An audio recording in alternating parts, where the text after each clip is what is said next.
mo yung kuta nila talaga. Kung saan yung mga bata din nila. Parang may training camp tayo na ano doon, Brad, no?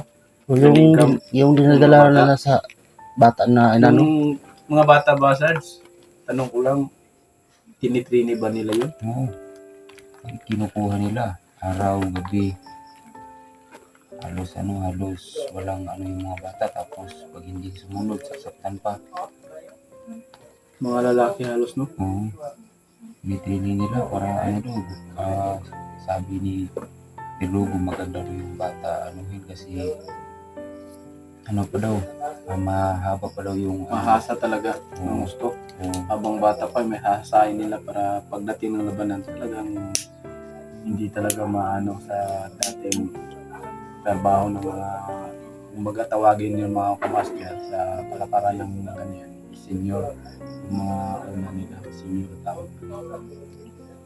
So yung nandun ka sa Pumbok Kulay, alam mo yung mga daan para naman malaman din namin ni Misteryoso kung sakali babalik ka namin yung bata.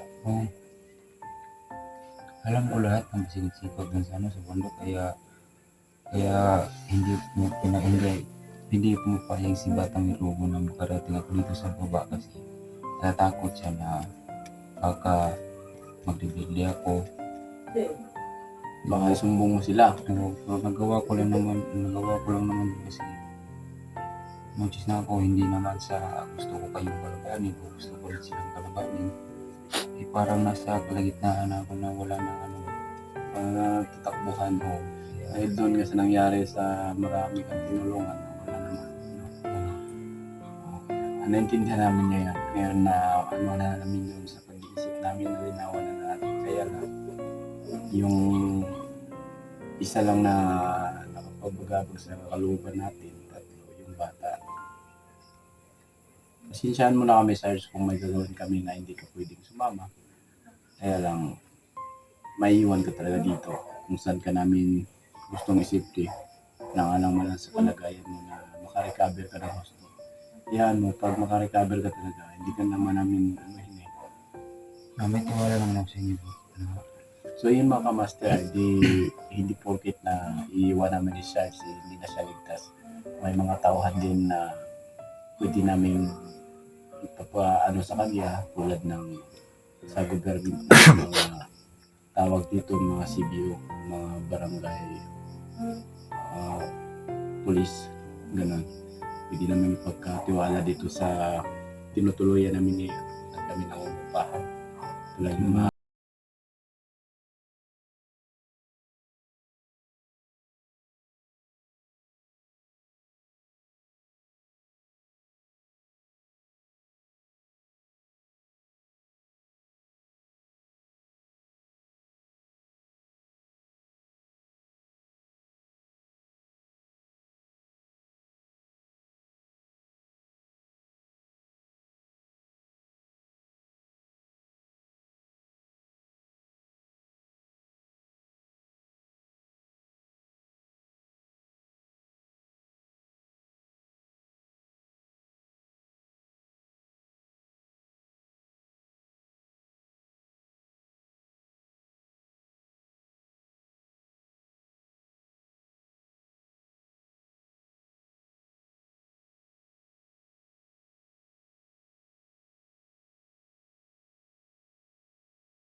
ni Misteryoso, parang delikado na kasi alam nila yun eh.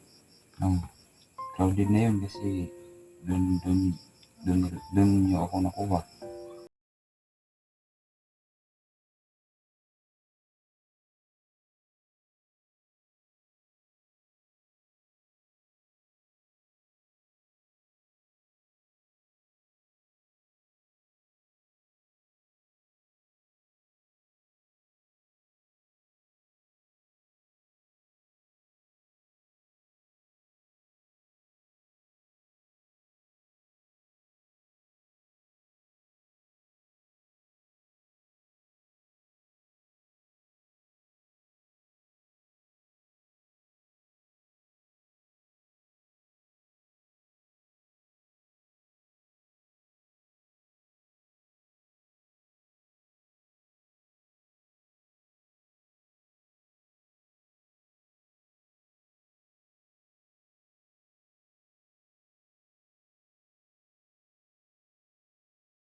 parang wala na talaga.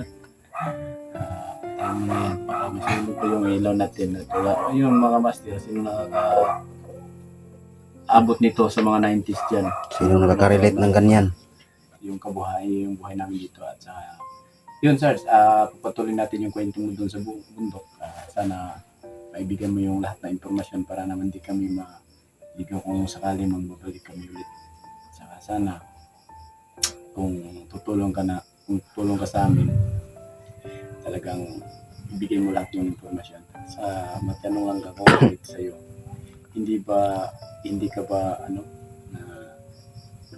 yung tawag ditong kumbaga na hypnotize lang na kasi kasi ayaw namin ng tawag dito Brad na may tinatago pa si Sarge na hindi natin alam.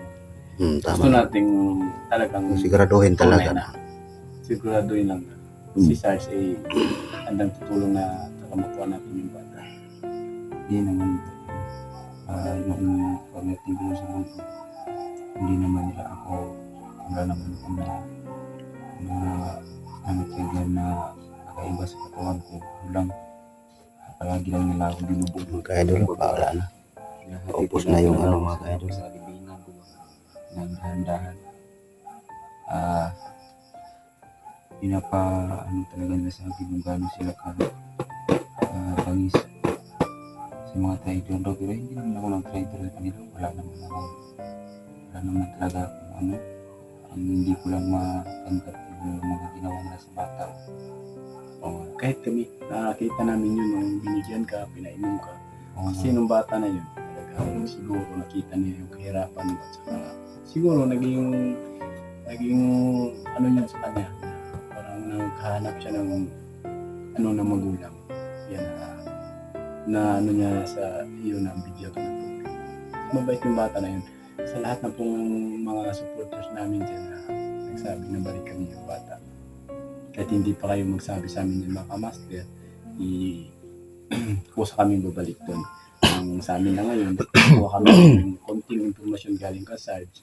At para naman kung sakaling babalik kami, hindi na kami ulit dadaan doon sa dinaanan namin.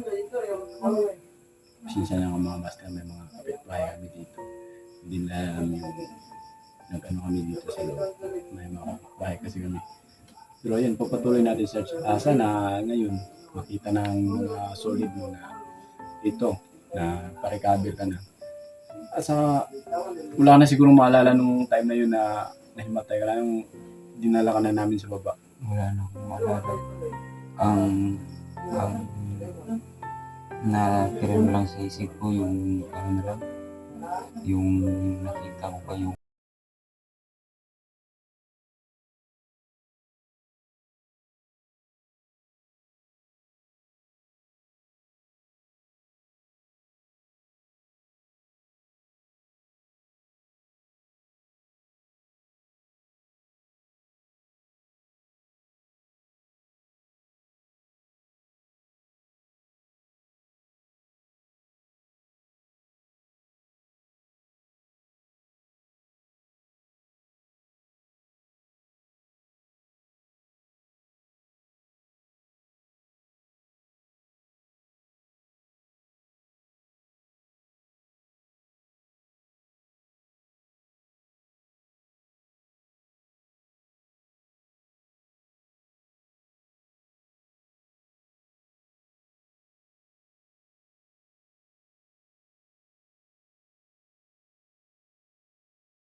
mawawala.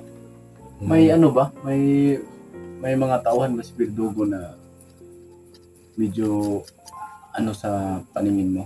Kumbaga nakita mo na dati na hindi mo lang alam kung saan. Kumbaga, anong tawag dito, Brad? Na siya ba?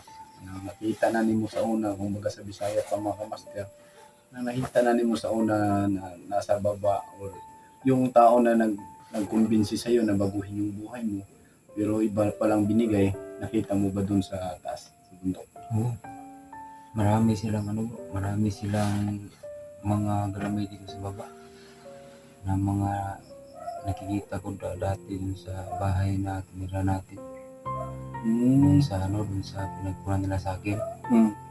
Marami akong nakikita dun na dumadaan. Dito ka banda sa parang hindi makita yung mukha mo. Ganyan. Nag-aaligid na pala yun. May plano na hindi maganda. Marami akong nakita dun. Mga yung iba, tinandaan ko talaga para sabi ko, kung bibigyan niyo ako ng pagkataon na mabuhay, Talaga sana na paki-share din sa mga videos namin. Paki-pindot na subscribe doon sa mga silent viewers natin na hindi pa nakasubscribe. Sana supportahan din natin si Sarge kung sakali mang may mga mabuting loob at saka makabigay ng kahit ano man lang na makabukod siya sa pagbablog. Hindi natin pwedeng iwan si Sarge sa ere. Ngayon natin na nakuha na natin. Saka kulang na lang pagalingin siya ng gusto para naman lalakas at saka ibalik yung alindom niya kung ano siya dati, kung ano siyang tao na ganun din sa atin, tumutulong sa nangangailangan. Sige sir, magkwento ka para naman ma-aware yung mga supporters mo kung ano nangyari sa'yo dahil maraming nagtatanong kung anong klase yung nakamtan mo dun at saka bakit tinawag kang ka-Ernie. Bakit ba? Sino bang sa'yo? Yung ka-Ernie ba na sa'yo, naging palayaw? Ano ka ba dun?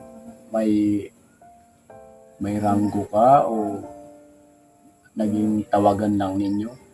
Pakisagot lang, Sarge. parang gano'n lang, may ko lang sa work nila. Kumbaga may lakas ako. Binibigyan ka ng ranggo nila? May ako yung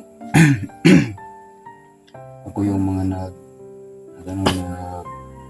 hawak sa mga sa mga mapa, so yung mga gawin. Ako yung kumbaga nila ba, engineer dito. Maganda ba dito gawa ng kampo dito, maganda dito gawin yung dati pa yan. So hindi mo talaga naisip na baka mayari ako nito sa mga dati kong kasama o naisip mo na? Sumagi naman sa isip ko, pero sabi ko kasi parang no choice na rin ako bro, kasi sa dami-dami ng mga humingi ng tulong sa akin dati Na tinulungan mo? sa dami ng mga tinulungan ko, kahit isa walang malik, hindi naman sa Nanghingi ka ng kapalit? Oo, nanghingi ako ng kapalit, pero sana naman may konsensya naman na asan kaya si yun, pinatulong yun sa akin, may utang na loob, kumbaga. Kasi, Naintindihan namin. Pero hindi naman sa ganun na Antay ka ng kapalit? ayaw kong tumulong kasi walang kapalit. Hindi naman sa kusang loob ko lang po tumulong, pero yun lang, kasabihan ko madaling tumulong pero mahirap humingi ng tulong. Kaya nga, yun sa mga taong tinulungan mo, Diyos na bahala doon. Tsaka God bless na lang ganyan. hindi natin pwedeng anuhin sila na ipagpursige na tulungan ka dahil alam naman natin na pag talagang gusto nila, maraming paraan. Kaya lang, ay ginawa yung paraan, may kakambal din na dahilan. Kaya may siguro may mga dahilan sila. Kaya hayaan lang natin. Sa gawin natin ngayon, ibigay mo lahat yung impormasyon na nalalaman mo para naman kung mabalik yung ministerious yung tao doon sa bundok, hindi na kami kumbaga takbo dun dahil lagi kaming natatrap doon . Kaya ang isipin na lang natin ngayon, magaling ka at saka sana may mga mabuting loob na may handang tumulong sa'yo na makabangon ka ulit. At hindi na pwedeng mangyari ulit sa'yo, magpalakas ka. Hindi na papayag na maulit yan kasi Sobrang hirap pag maulit ko naman yung dati, alam nyo. mga kamaster, sa nangyari sa kanya, maraming na nagagalit sa amin ni misteryoso tao. Dahil hindi daw kami safety, bakit daw kami nagbibideo, bakit daw kami kumukuha ng video, hindi namin inisip daw. Sa totoo lang mga master, wala pong may gusto sa nangyari. Yun po talaga. Sino naman may gusto pang mangyari ng ganun? Lalabas lang sa ospital. Gusto mo bang mangyari? Padudukot mo ba? Wala. Kaya ngayon, narinig nyo na yung side ni Sarge. Yung narinig nyo na yung mga ano ni Sarge. Ito na siya ngayon. Ah, kailangan namin yung mga suporta nyo kahit hindi lang sa ngayon.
Wala kaming kuryente.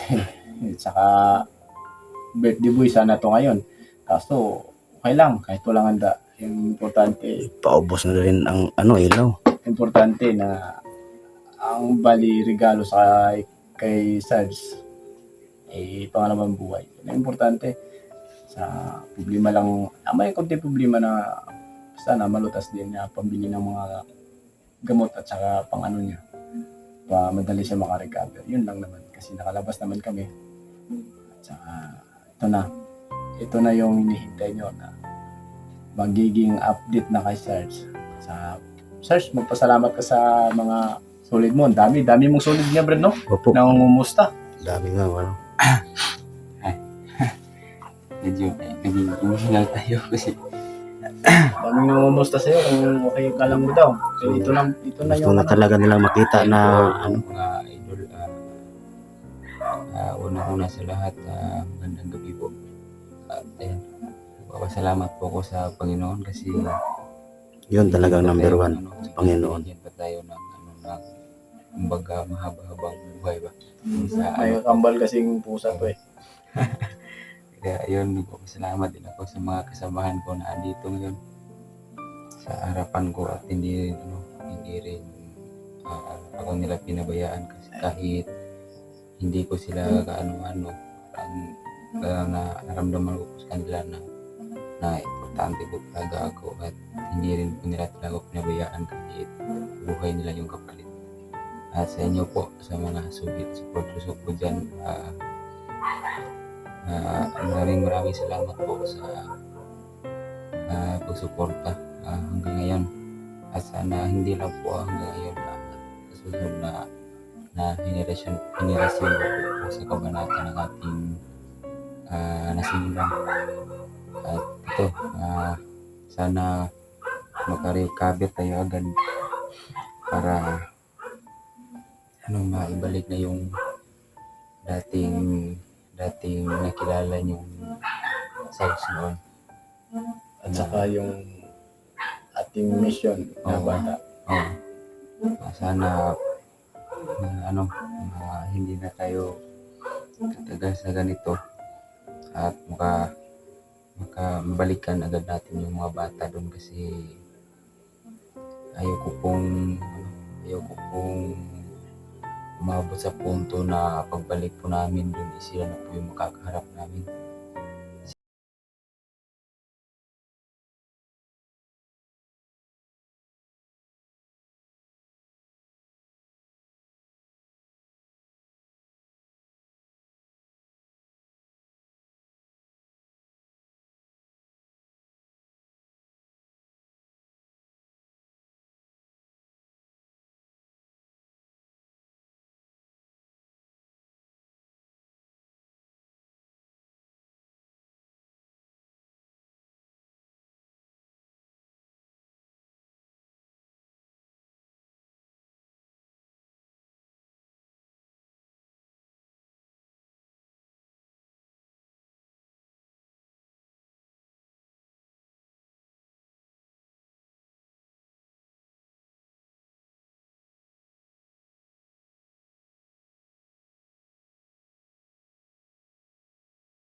misteryosong tao adventure. Mahal ko pa yung lahat.